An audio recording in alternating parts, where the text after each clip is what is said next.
the World Cup is already at the quarter-final stage, and after this weekend only 4 teams remain. They will still battle for World Cup glory, but before we think ahead way too much, let's still talk about the quarterfinals for a bit. So for this video I thought it would be fun to pick my World Cup 11 for the quarterfinals, and at the end I have a little surprise for you because I will be predicting the games in the quarterfinals. So anyways, stay tuned for that and let's get right into the 11. In goal there is no surprise because Brazil goalkeeper Alisson Becker has been really solid for Brazil. I can already hear Courtois complaining that he's not in this 11, but my guy, you got knocked out in the group stages. So Alisson Becker is the pick for this 11. A world-class goalkeeper cannot have anything to do for like 80 minutes, but then that one save, he has to be there. And Alisson normally shows up when it really matters. Because even when Brazil played really well against South Korea, they were dominating the game, but sometimes Alisson was still needed to make a save. And that's what he did, except for that one goal, which was literally a screamer. It got deflected by like 2 people. So okay, I will forgive him on that one. And it's no wonder that Brazil have only conceded 2 goals in the whole Qatar World Cup. So if you ask me, definitely one of the best goalkeepers in the world, one of the best goalkeepers at the World Cup. So no wonder that he makes it into this 11. It's time to move on to right back, and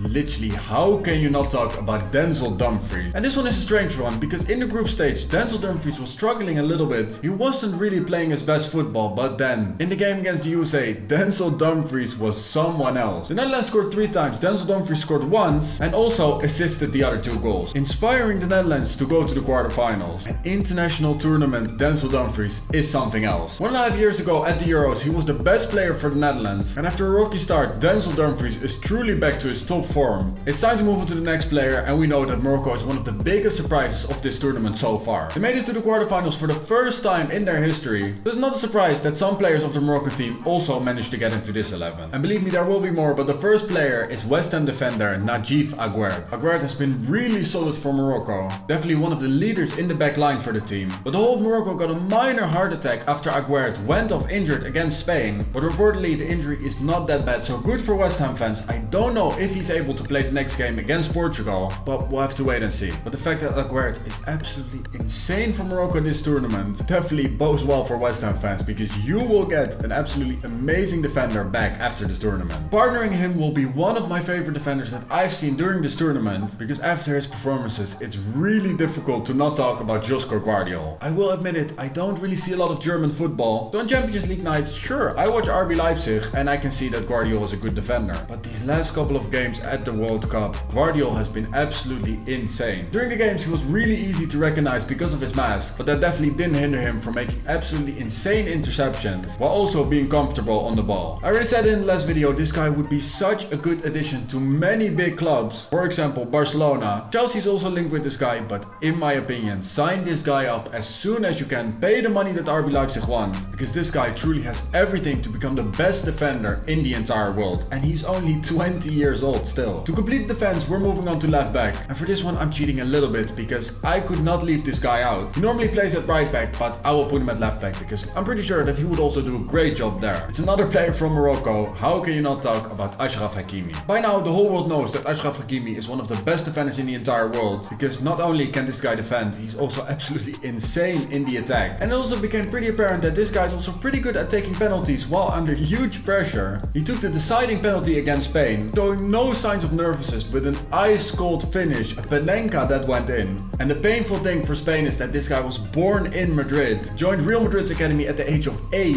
and now many years later he is the guy responsible for knocking out Spain with his deciding penalty. The next hurdle for Morocco will be against Portugal, and I personally think that Achraf Hakimi is the right man to stop the attacking threat from the Portuguese attacker. It's time to talk about the midfield, and you guys have been waiting for it. Of course, an England player will feature here. And this guy has been making a big impression on me since he was 17 when I saw him play for Dortmund for the first time. But this season, this guy leveled up to a different level, and especially during the World Cup. And it's no surprise that Liverpool are making a big push to sign Bellingham as soon as possible. This guy is literally going from strength to strength. After an insane half a season with Dortmund with a lot of goal contributions, a lot of goals as well. If there were still any critics about this guy, they are truly silenced now, because Bellingham is arguably one of the best central midfielders at this tournament at the highest stage, showing that big clubs need to pay big money for him, but then they will definitely get worth for their money. Because the next 15 years, your midfield is set if you have this guy. And if the reports indeed are true that Liverpool's making a big push, Chelsea, Manchester City, Real Madrid, PSG, wake up. Because to be fair, this guy is absolutely ridiculous. A generational talent if you ask me. And England have a big hurdle to take take against France. But Bellingham in the team might be very important to control that midfield during the game against France. Next to Bellingham we have another player. This guy is a little bit more defensive minded, but so far he has been absolutely insane. Also showed that he's ready for the big stage and is leading the surprise package Morocco to the quarterfinals and possibly even further. Because Soufiane Amrabat, the player that's currently playing for Fiorentina, he was a flop for Feyenoord in the Netherlands, but at the World Cup this guy is showing that big Premier League clubs need to pay attention. If you want a warrior, a ball-winning midfielder, then Soufiane Amrabat is your guy. And if you ask me, this guy truly was the best man on the pitch against Spain. Such an inspiration, such a ridiculous player. Tottenham was already after him last summer. At that point I think his price tag was around 20 million. But believe me right now, for 20 million you will not be able to sign Amrabat. This guy's worth has probably doubled by now, and he is definitely a big part of Morocco making it to the quarterfinals. So Bellingham and Amrabat are the two holding midfielders. We have a number 10 in this 11 as well. It's a number 10 who plays with a number 11, but Joao Felix has truly surprised me. We all know that this guy's ability is literally through the roof. When he broke through at Benfica he was great. At Atletico Madrid sometimes he's able to show some of his brilliance, but we all know that that team is not for him. In Simeone's system he has too many defensive responsibilities, but Joao Felix truly is his best when he has that free role. And for Portugal we can now see that Felix is literally performing insane.